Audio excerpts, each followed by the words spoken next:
नमस्कार, आप देख रहे हैं खबर उत्तराखंड और मैं हूं आपके साथ जागृति। रुक कर लेते हैं खबरों की ओर। झारखंड की पूर्व राज्यपाल और ओडिशा सरकार में मंत्री रही द्रौपदी मुर्मू को बीजेपी ने राष्ट्रपति पद का उम्मीदवार बनाया है, जिस पर उत्तराखंड के पूर्व मुख्यमंत्री तीरथ सिंह रावत ने कहा कि बीजेपी किसी को भी लाभ या हानि के लिए पद नहीं देती, क्योंकि बीजेपी के लिए राष्ट्र सर्वप्रथम है। ऐसे में आदिवासी महिला को राष्ट्रपति के लिए चयन करना सभी के लिए गर्व की बात है। साथ ही उन्होंने कहा कि अग्निपथ योजना से युवाओं की भविष्य में कोई खिलवाड़ नहीं किया जाएगा। अग्निपथ योजना में से आने वाले अगले वीरों को राज्यों की नौकरी में विशेष छूट दी जाएगी, जिसको केंद्र सरकार और बीजेपी शासित सभी राज्यों की सरकारों ने स्पष्ट कर दिया है।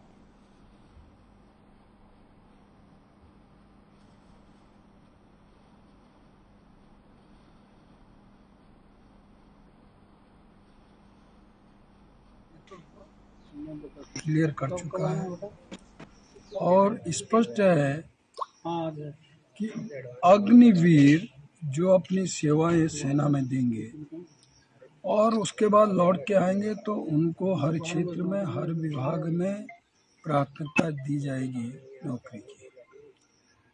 और ये सेवा भाव है और हम सैनिकों का सम्मान करते हैं, करते आए हैं, क्योंकि देश की सीमाओं पे रक्षा करना, सुरक्षा करना, ये सारा जो सैनिक करता अपने को समर्पण भाव, तो मैं कह सकता हूँ इसमें तो समर्पण का भाव है, सेवा का भाव है।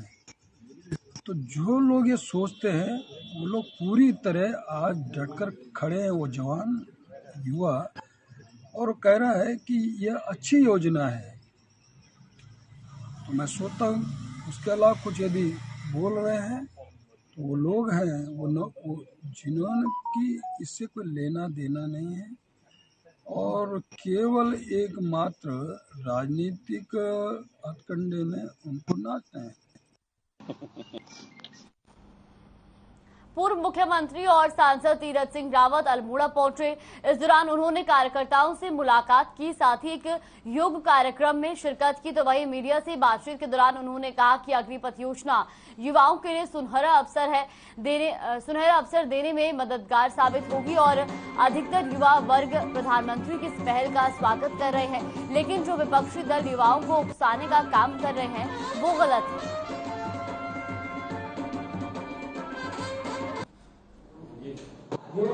अग्निपथ आम युवाओं को यदि पूछें तो उनमें ये इसकी स्वीकार्यता है। और जो अग्निवीर सेना के रूप में काम करेंगे, देश की रक्षा, सुरक्षा, आन और बान और शान के लिए अपने को समर्पित सेवा, ऐसा भाव जिनके मन में है, वो आज पूरी तरह इसका अभिनंदन स्वीकार कर रहे हैं, प्रधानमंत्री मोदी जी का धन्यवाद कर रहे हैं। लेकिन वहीं दूसरी तरफ वो लोग जो कि केवल उपद्रव और देश के प्रति जो उनके मन में भाव नहीं है, ऐसे राजनीतिक दल जिन्होंने केवल अपने परिवार तक सीमित रखा और राजनीतिक रोटियां सेकी हैं, वही आज इसको उकसाने का काम कर रहे हैं। खबर देहरादून से है। रक्षा संपदा विभाग और रक्षा मंत्रालय की तरफ से रक्षा संपदा कार्यालय स्थापित किया गया। रक्षा संपदा कार्यालय के उद्घाटन को लेकर केंद्रीय रक्षा मंत्री और पर्यटन राज्य मंत्री अजय भट्ट देहरादून पहुंचे। अजय भट्ट ने रिबन काटकर रक्षा संपदा कार्यालय का उद्घाटन किया। इस कार्यालय के बनने के बाद अब सेना की संपत्ति से जुड़े हुए सभी मामले तेजी से सुलझेंगे। बता दें कि इस दौरान सैनिक कल्याण मंत्री गणेश जोशी और कार्यालय के सभी कर्मचारी अधिकारी भी मौजूद रहे। देहरादून की तस्वीरें आपको दिखा दें जहां रक्षा संपदा कार्यालय का उद्घाटन किया गया। तो वहीं आपको ये बता दें कि अजय भट्ट ने रिबन काटकर उद्घाटन किया और आपको बता दें कि वो सैनिक कल्याण इस दौरान सैनिक कल्याण मंत्री भी वहां पर मौजूद हैं। देहरादून में खुला है। यह एक ऐतिहासिक क्षण है हम सबके लिए। आपने देखा है कि 9 नवंबर 2000 को उत्तराखंड राज्य बना। इतने लंबे समय तक भी हम लोग रक्षा संपदा के कार्यालय को यहाँ नहीं खोल पाए। सभी लोगों के अथक प्रयास से, यहाँ के लोगों ने जो मांग की थी उनके प्रयास से माननीय हमारे जो रक्षा मंत्री जी हैं, उन्होंने हमारी प्रार्थना को सुना और एक के बजाय 2 हमको यहाँ पर कार्यालय दे दिए। ठीक है सर। हमारे बीच में क्लेमेंट टाउन के राज्यसभा सांसद बंसल जी पधारे हैं। मैं बहुत एवं सभा में उधम सिंह नगर जिले के किच्छा में अग्रवाल सभा का शपथ ग्रहण समारोह हुआ, तो वहीं कार्यक्रम में नवीन कार्यकारिणी के पदाधिकारियों को शपथ दिलाई गई। शपथ ग्रहण समारोह कार्यक्रम में अग्रवाल सभा के नगर अध्यक्ष 11 बंसल और गृह महामंत्री राम अवतार अग्रवाल ने पदाधिकारियों को गोपनीयता की शपथ दिलाई। इस दौरान पदाधिकारियों ने संगठन और समाज के हित में काम करने का संकल्प लिया। किच्छा के अग्रसेन ट्रस्ट धर्मशाला में यह कार्यक्रम आयोजित हुआ। तो किच्छा की खबर आपको बता रहे, जहां पर अग्रवाल सभा का शपथ ग्रहण समारोह का आयोजन किया गया। नए पदाधिकारियों ने शपथ ली, तो वहीं राम अवतार अग्रवाल ने शपथ दिलवाई। अग्रसेन ट्रस्ट धर्मशाला में आयोजन किया गया। आज किच्छा की अग्रवाल सभा की नवीन कार्यकारिणी का गठन हुआ है और आज जो नई कार्यकारिणी है उसने महाराजा अग्रसेन के पदचिन्हों पर चलने का संकल्प लिया है। शपथ ग्रहण के अंदर हम सब ने प्रतिज्ञा की है कि हम अग्रवाल समाज को संगठित करेंगे, समाज में जो भी कुरीतियां हैं उन्हें दूर करने का प्रयास करेंगे।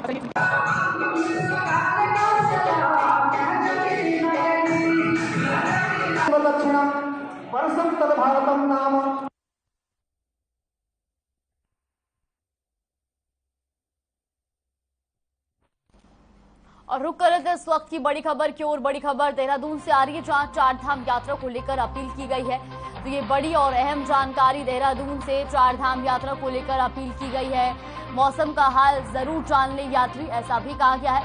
4 धाम आने से पहले जान ले मौसम का हाल। तो पर्यटन विभाग ने यात्रियों से ये अपील की है। इस वक्त की बड़ी और अहम जानकारी आपको बता दें, जहां पर्यटन विभाग ने 4 धाम यात्रा को लेकर अपील की है। तो वहीं अपील में कहा गया है कि मौसम का हाल जरूर जान लें और 4 धाम आने से पहले मौसम का हाल जो है उस पर एक बार जरूर नजर डालें। 4 धाम यात्रा में इस दौरान कई यात्री वहां पर पहुंच रहे हैं और ऐसे में पर्यटन विभाग ने भी अब यात्रियों से अपील की है।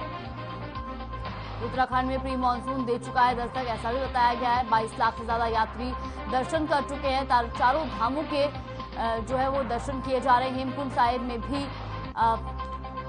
यात्री दर्शन करने के लिए पहुंच रहे हैं। तो 4 धाम यात्रा को लेकर यह अपील की गई है, क्योंकि उत्तराखंड में प्री मानसून दस्तक दे चुका है। तो ऐसे में यात्रियों से अपील की गई है कि यात्रा में आने से पहले मौसम का हाल जरूर जान ले। हेमकुंड साहिब में भी 75,000 से ज्यादा जो दर्शनार्थी हैं वो आ चुके हैं और ऐसे में पर्यटन विभाग ने भी कोई अनहोनी ना हो इसी के मद्देनजर यात्रियों से अपील की है। तो वहीं आपको बता दें कि अब तक 22 लाख से ज्यादा यात्री जो है वो 4 धामों के दर्शन कर चुके हैं और आगे आने वाले यात्रियों से भी पर्यटन विभाग ने यह अपील की है कि वो मौसम का हाल जरूर जान लें। केंद्रीय महिला एवं बाल विकास मंत्रालय की जोनल समीक्षा बैठक हरिद्वार में आयोजित की गई, जिसमें राज्य मंत्री मुंजपारा महेंद्र भाई मौजूद रहे। वहीं बैठक में प्रदेश की महिला एवं बाल विकास मंत्री रेखा आर्या, स्वास्थ्य मंत्री धन सिंह रावत और हरिद्वार के सांसद रमेश पोखरियाल निशंक भी शामिल हुए। इस दौरान बैठक में महिलाओं और बच्चों के विषय पर समीक्षा की गई। वहीं केंद्रीय राज्य मंत्री मुंजपारा महेंद्र भाई ने कहा कि प्रधानमंत्री नरेंद्र मोदी के नेतृत्व में महिलाओं और बच्चों के विकास के लिए विभिन्न योजनाएं चलाई जा रही हैं।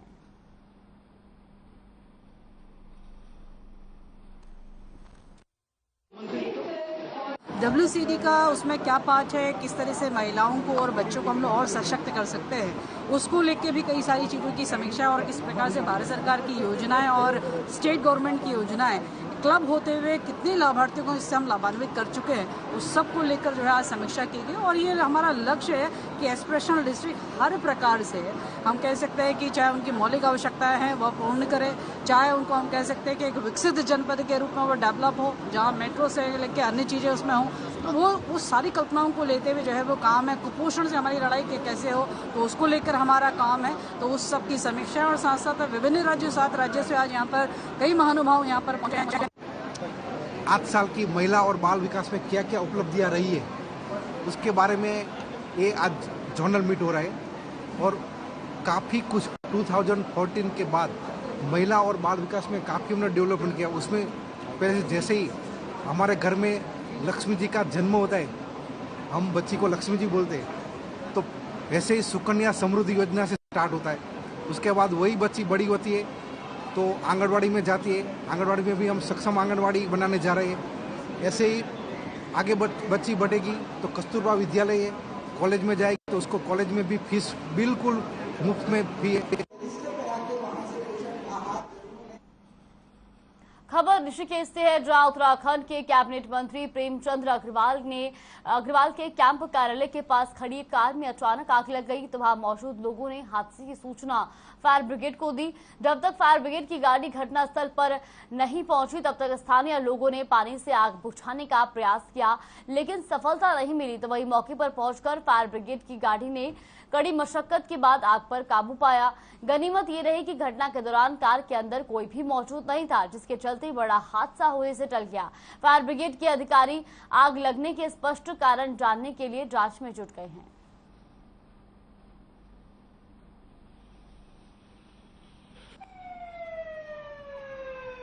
हाँ, बैराज में माननीय मंत्री प्रेमचंद अग्रवाल जी के ऑफिस के बाहर एक कार खड़ी हुई थी, जिसमें कुछ ब्लास्ट होने से उसमें आग लग गई है। और हमारे जो यहाँ के स्टाफ के जो कर्मचारी और हम लोगों ने मिलकर आग बुझाने का बाल्टी से प्रयास किया, परंतु आग पर काबू नहीं कर पाए। उसके बाद हमने तत्काली फायर ब्रिगेड को सूचना दी, जिससे कि फायर ब्रिगेड यहाँ पर आई और उन्होंने आग पर काबू किया। हमें जैसी ही सूचना प्राप्त हुई स्टेशन पे कि यहाँ एम्स के पास एक गाड़ी में आग लगी है, तुरंत सहायता हेतु अपनी फायर ब्रिगेड भेजी। हम तुरंत मौके पे निकले और यहाँ देखा कि एक गाड़ी में जो कोई अनजान व्यक्ति खड़ा करके चला गया है, जिसका अभी तक पता नहीं चला कौन है। उसकी गाड़ी में आग लग रही थी पूरी, और उसके आसपास भी गाड़ियाँ थी, जिसको सुकुशल हमने पूरा बुझा दिया है और बड़ी घटना होने से।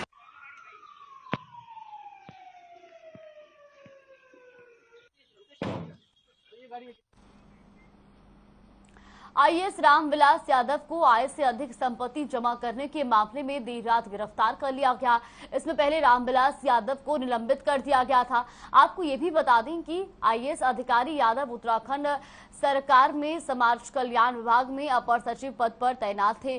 सीएम धामी ने भ्रष्टाचार के खिलाफ सख्त कार्रवाई करने के निर्देश दिए हुए हैं, जिसके बाद ये कार्रवाई की गई।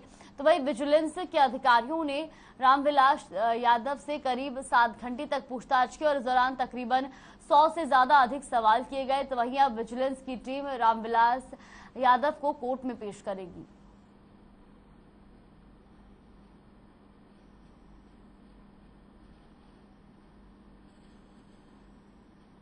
रामविलास यादव जी, ये इनके विरुद्ध हमें मुकदमा दर्ज करने की अनुमति जब मिली थी मई 2022 में, उसके बाद से लगातार हम लोगों ने इनकी संपत्तियों पर कि कहाँ पे इनकी संपत्ति कैसे, क्योंकि हमने शुरुआत की अपनी प्रिलिमिनरी इंक्वायरी में ये पाया था कि इनकी संपत्ति आय से अधिक जो है वो 522% के करीब आ रही थी, जो कि काफ़ी अधिक थी। तो इसलिए हमने शासन से अनुमति मांगी थी कि इसमें हमें मुकदमा दर्ज करने की परमिशन मिले, जो हमें मिल गई। उसके बाद हमने जो जांच की तो जांच में हमें कई सारे ऐसे दस्तावेज मिले जो उनके घरों के छापे से भी मिले, जो कि ऐसे थे जिससे कि हम इनके भ्रष्टाचार के ऊपर काफ़ी मतलब साक्ष्य जिसको कहते हैं मिला हमें। तो उसके आधार पे हमने इनको दबिश दी इनके घरों पे और इनको पूछताछ के लिए बुलाया। देखिए चूंकि महाराष्ट्र में पैदा हुए सियासी संकट के बीच उत्तराखंड के पूर्व सीएम और सांसद तीरथ सिंह रावत ने बड़ा बयान दिया है। अल्मोड़ा पहुंचे पूर्व सीएम तीरथ सिंह रावत ने कहा कि पीएम मोदी ने विकास कर देश को आगे बढ़ाया है, जिससे हर व्यक्ति आज बीजेपी की सरकार को चाहता है। साथ ही उन्होंने कहा कि महाराष्ट्र की जनता भी बीजेपी की सरकार चाहती है।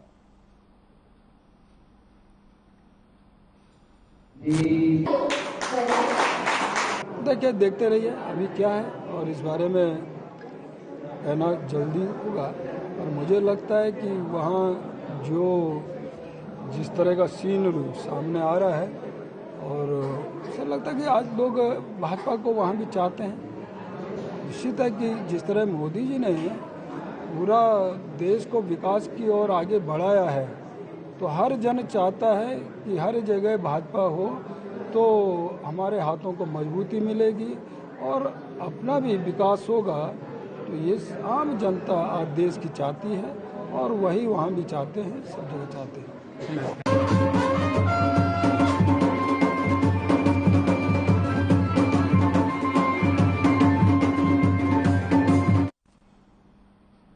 उत्तराखंड में भारत सरकार अब व्यापक वार्षिक मॉड्यूलर सर्वेक्षण करेगी।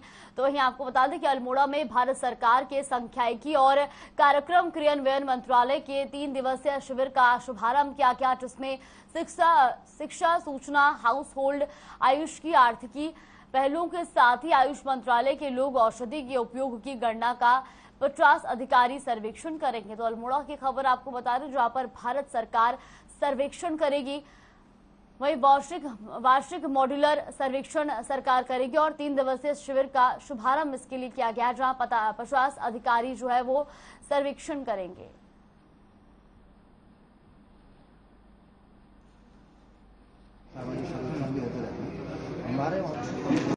सर्वेक्षण ये है जो सस्टेनेबल डेवलपमेंट गोल्स जो यूनाइटेड नेशंस के तौर पे हम लोग भारत में इसका जो आंकड़ा कलेक्ट करते हैं और इंडेक्सेस जनरेट करते हैं ग्लोबल, नेशनल और लोकल लेवल का, उसके लिए कैंप्स का सर्वे किया जा रहा है, जिसमें हमारा 3 टॉपिक्स मेनली कवर हो रहा है। एक तो एजुकेशन रिलेटेड है, एक आईटी यूजेज और तीसरा आपका हाउस होल्ड कंजम्पशन रिलेटेड है, और दूसरा है आयुष मंत्रालय के रिक्वेस्ट पर हम लोग आयुष सिस्टम ऑफ मेडिसिन कितने लोग अपना रहे हैं और इस पर पिछले 365 दिन का हिसाब से इस आयुष सिस्टम ऑफ मेडिसिन में कितना खर्चा आया है, ये हम लोग हाउस होल्ड से कलेक्ट कर रहे हैं। ऋषिकेश में जुलाई महीने में शुरू होने वाले सावन के नीलकंठ मेले की सुरक्षा व्यवस्था को लेकर पुलिस प्रशासन अलर्ट हो गया है। पौड़ी गढ़वाल के पुलिस कप्तान यशवंत सिंह चौहान ने नीलकंठ मंदिर और लक्ष्मण झूला थाना के अंतर्गत पैदल मार्ग का निरीक्षण किया। इस दौरान उन्होंने पुलिस को क्षेत्र में संदिग्धों पर नजर रखने के लिए सबसे पहले सीसीटीवी सही रखने के निर्देश दिए। साथ ही बताया कि जिलाधिकारी 1 जुलाई को क्षेत्र के प्रतिनिधियों के साथ बैठक करेंगे, जिसमें नीलकंठ मेले से जुड़ी तमाम समस्याओं को सुनने के बाद उनके समाधान का प्रयास किया जाएगा।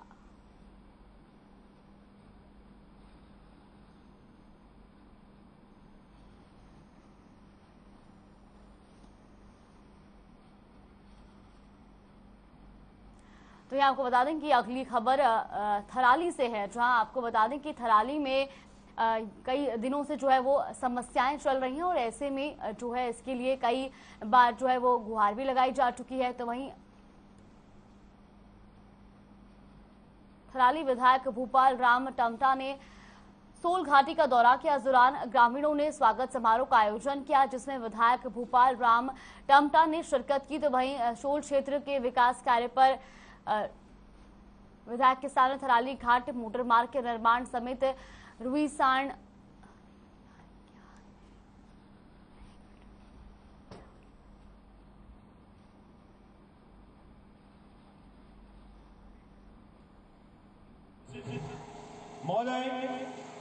और आज हमने सोल क्षेत्र में पूरे क्षेत्र की ओर से और सोल विकास समिति के तत्वाधान में माननीय विधायक जी को यहाँ पे अभिनंदन कार्यक्रम के बुलाया था और जो हमने मांग पत्र दिया है, मांग पत्र हमने अपनी विधानसभा को थराली से घाट जोड़ने की बात करी और विधायक जी ने आश्वासन दिया है कि बहुत जल्द मैं इसमें कार्रवाई करूंगा और बहुत जल्द से जल्द जो है ये क्षेत्र घाट से जुड़ेगा। निश्चित रूप से बहुत बड़ा क्षेत्र है सोल हमारा और यहाँ पर आज बहुत बड़ी संख्या में लोग आए थे। मैं ये समझता हूँ कि पहले जो सबसे बड़ी समस्या मैंने यहाँ पर देखी थी कि अध्यापक नहीं यहाँ पर, तो मैं इस मामले में माननीय शिक्षा मंत्री जी से भी मिला था और ये वास्तव में सुदूरवर्ती जो हमारा ये क्षेत्र है और यहाँ पर पठन पाठन के लिए अध्यापकों का होना बहुत ज़रूरी है। तो ये जो समस्या है निश्चित रूप से ये मैं समझता हूँ कि बहुत आवश्यक इन्होंने जो मांग रखी है, इस पर मैं यहाँ से जाने के बाद भी फिर मैं माननीय शिक्षा मंत्री से पुनः खबर थराली से है, जहां भारतीय मजदूर संघ के तत्वाधान में श्रमिकों की गई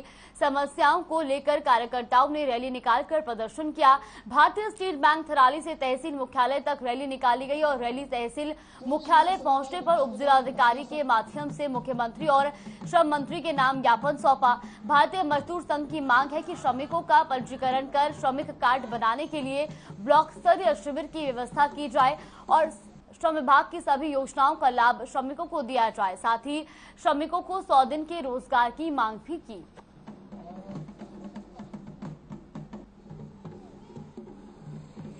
मैं ये कहना चाहती हूँ, सरकार से ये बोलना चाहती हूँ कि जो सरकार ने WHO ने हमको ग्लोबल हेल्थ अवार्ड से सम्मानित तो किया, बहुत अच्छी बात है, हम सराहना करते हैं उस चीज़ की, लेकिन उससे हमारा पेट भरने वाला नहीं है, क्योंकि हम इतना कोविड काल में जब क्वारंटीन सेंटर से लेकर आज जो प्रिकॉशन डोज है तब तक भी आशाएं पूरे उसमें अपना योगदान दे रही है, लेकिन सरकार अनदेखा कर रही है आशाओं की। इतने कामों का हर चीज़ का मूल्यांकन करने के बजाय अनदेखा कर रही है।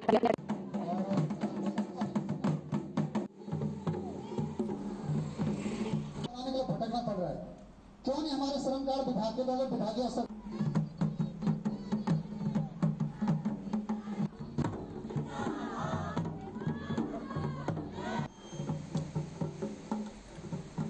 थराली की खबर आपको बता दें, जहां भारतीय मजदूर संघ के तत्वाधान में रैली का आयोजन किया गया। तो वहीं आपको ये भी जानकारी दे दी कि श्रमिकों की समस्याओं को लेकर ये प्रदर्शन किया गया और ये तस्वीरें आप देख सकते हैं, जहां पर सीएम और श्रम मंत्री के नाम का ज्ञापन भी सौंपा गया। किच्छा में शहर के व्यापारियों ने पुलिस को सम्मानित किया है। साथ ही व्यापारियों ने नगर क्षेत्र और व्यापारियों की सुरक्षा के लिए पुलिस प्रशासन को व्यापार मंडल के माध्यम से सीसीटीवी कैमरे लगाने के लिए 1 लाख रुपए नकद देने की घोषणा भी की है। तो वहीं व्यापारियों ने चोरी की घटनाओं के विरोध में व्यापारियों के जरिए बीते दिनों पुलिस प्रशासन का खिलाफ करते हुए जल्द खुलासे की मांग की थी, जिसके बाद पुलिस की टीम ने आरोपियों को पकड़ने के साथ ही चोरी किए गए माल और नकदी को बरामद कर सराहनीय काम किया है।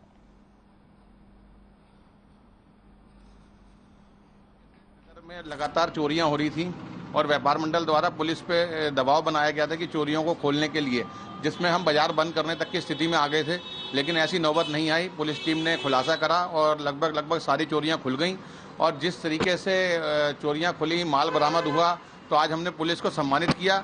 लेकिन एक विषय मेरे उसमें बार बार आ रहा था पुलिस प्रशासन द्वारा कि कैमरों की कमी, शहर में सुरक्षा के लिए कई जगह कैमरों की बहुत ज़्यादा कमी है। उसको देखते हुए आज मैंने व्यापार मंडल की तरफ से घोषणा की है कि हमारे व्यापारियों का बहुत बड़ा दिल है और मैं अपने व्यापारियों के माध्यम से एकत्रित करके धनराशि 1 सप्ताह में 1 लाख रुपए की थाना अध्यक्ष को दूंगा, जिससे कि नगर में कैमरे बढ़े। चोरियां बहुत ज़्यादा किच्छा शहर में बढ़ रही थी और उसका हम लोगों ने विरोध किया था और चोरियों को परसों कल खोल दिया गया है और जिन व्यापारियों का माल चोरी हुआ था उनका माल मिल गया है और आज उसी कड़ी में हमने पुलिस को सम्मानित किया और पुलिस को सम्मानित करने के साथ साथ हम लोगों ने घोषणा भी करी कि व्यापारियों की दृष्टि सुरक्षा को देखते हुए किच्छा में कैमरे लगाए जाए।